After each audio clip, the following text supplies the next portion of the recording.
मुझे एक बात बताएं, ये जो ग्रह हैं हमारे सूर्य, चंद्रमा, राहु, केतु जी, ये हमसे क्यों रूठ जाते हैं बार बार? ये ग्रह किसके कारण प्राप्त हुए? नहीं पता, आप बताओ। शरीर से ही ना। जी। शरीर किससे प्राप्त हुआ? माता पिता से। माँ पिता से ना। माँ पिता कौन है? पिता सूर्य, माँ चंद्रमा। अच्छा। सारे ग्रहों की जो शक्ति है वो कहाँ से प्राप्त होती है? सूर्य से। जी। चंद्रमा से। जी।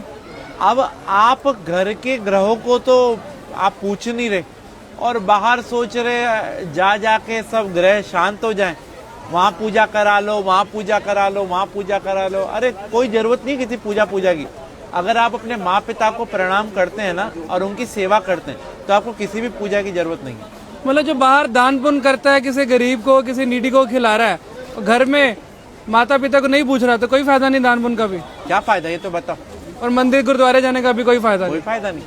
भाई सबसे पहले भगवान कौन है? माता पिता। जिसने अपने माँ पिता की सेवा कर ली उसने सब कुछ जीत लिया। अगर वो अपने माँ पिता की सेवा नहीं कर सकते तो उनका कोई भी दान व्यर्थ है। आज जो गणेश जी अग्रसर हैं, सबसे पहले उन्हीं की पूजा होती है। क्यों? उन्हें ब्रह्मांड के 3 चक्कर की जगह माँ पिता की परिक्रमा कर ली थी। तो हम कैसे खुश कर सकते हैं अगर कोशिश करना चाहे कोई बच्चा? भाई अपने माँ पिता से पूछो उनको कहाँ जाने की इच्छा है। अगर आप कैपेबल हैं तो उनके साथ जाओ, उनको तीर्थ कराओ, उनको अच्छी अच्छी चीजें जो उनको पसंद है वो खिलाओ, उनको उनके पसंद की चीजें लाके दो। पिता तो फिर भी एक बार वो कह देगा बेटा ये नहीं, ये ला दे, ये नहीं। माँ को कुछ नहीं चाहिए, माँ को तो ही चाहिए उसका बेटा उसकी सुन ले। हाँ। तो हम लोग अगर अपने माँ पिता के साथ समय बिताएंगे ना तो उनका अनुभव, और अनुभव से बड़ा कोई भी टीचर नहीं होता। और आज के टाइम में यही विपरीत हो रहे हैं सब।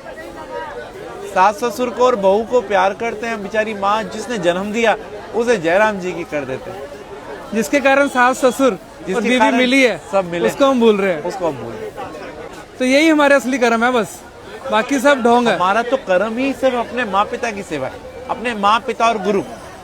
प्रातः काल उठकर रघुराई, माँ पितु गुरु चरण नवाई। भगवान राम भी सुबह उठते ही सबसे पहला काम यही करते थे।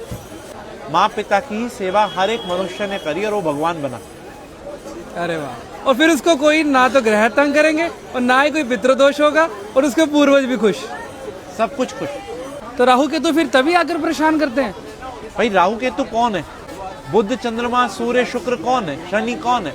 हमारे ही पास रहने वाला एक व्यक्ति राहु है, एक केतु है, एक चंद्रमा, एक सूर्य, एक शनि है। तो हम इन सबको, भाई सबको तो नहीं मना सकते ना, लेकिन जो इनकी एनर्जी का केंद्र है उसको मना लो ना।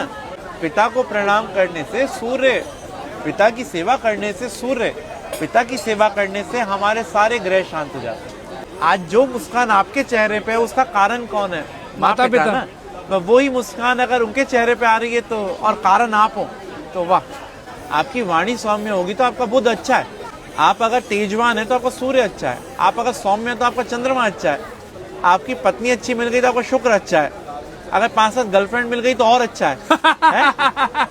शादी से पहले बाद में नहीं, फिर बुरा है। क्या बात है पंडित जी, आप जिस प्यार से और जिस इतनी आसानी के साथ समझा देते हैं ना, मतलब जो आज के भटके हुए समाज में आप जिस सही डायरेक्शन में डाल रहे हैं ना, मन खुश हो जाता है यहाँ पर आके।